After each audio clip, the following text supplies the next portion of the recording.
Hey, good afternoon, everybody. I got some mail today that I'm going to show everybody. This is a very small amount, but I'm also starting a new challenge, so I thought it would be cool to make a quick video on a Monday. Don't really have a lot else going on. I am still waiting on 2 more packages, and then I'm going to start doing a couple different ideas that I've been working on. So the theme of this one is stick to what you know, because I purchased a 1971S Ike last week. It was on Friday. I was under the impression that the 71S was a 90% silver Ike. It turns out that it's, I believe, and correct me if I'm wrong, only the proof is the 90% silver. So I believe this one's clad, or 40%, however, whatever you want to say. It's 40% silver, as far as I know. But if I'm wrong, please let me know. So I think the value on this one would be right around $4 or so, and I paid $16. So that's another example of why you should do proper amounts of research before you buy something. I unfortunately didn't have a lot of time. I was in an auction and just saw this pop up, and I said, hey, I think that one's 90% from what I remember looking at, and it was not. So that's the first coin.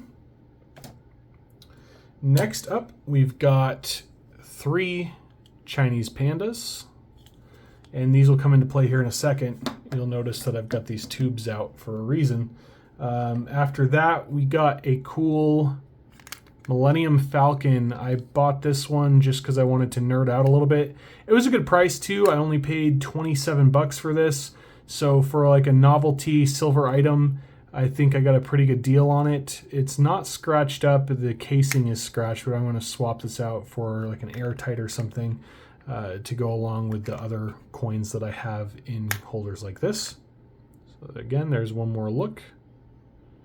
Who doesn't like Star Wars, right? And I do have a couple more Star Wars themed coins on the way as well.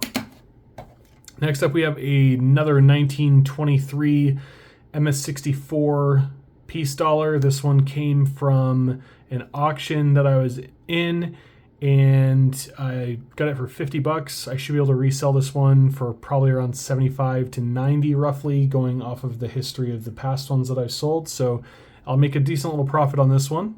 And then next up, I got 3 raw Morgan dollars. Normally I do not buy raw.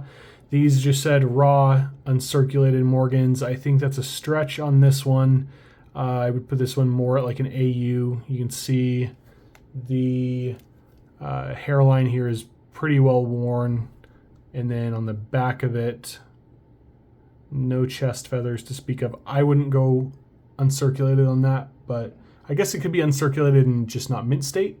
Does have some cool toning. They all kind of have that like dirty toning to them.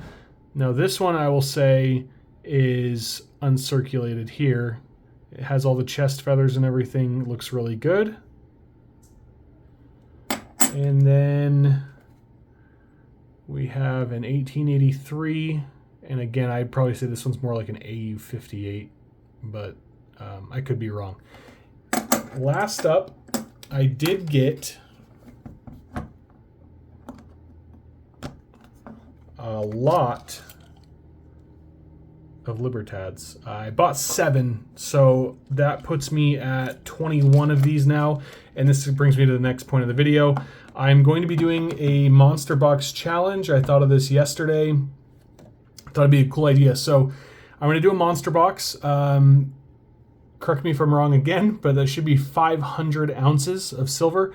I'm going to try and do as many different sovereign coins as I can. So I got the Libertads here. Everyone's already seen my Eagle stack before. I've got Philharmonics here. I've got Britannias, and then I've got some Chinese pandas. I also have some other coins that I'm going to be throwing in there as well. If you have other sovereign coins that you'd like to see me go after, feel free to let me know in the comments. I would love to hear some suggestions. That's all I've got for today. Hope everyone's having a great Monday, and I'll talk to you later.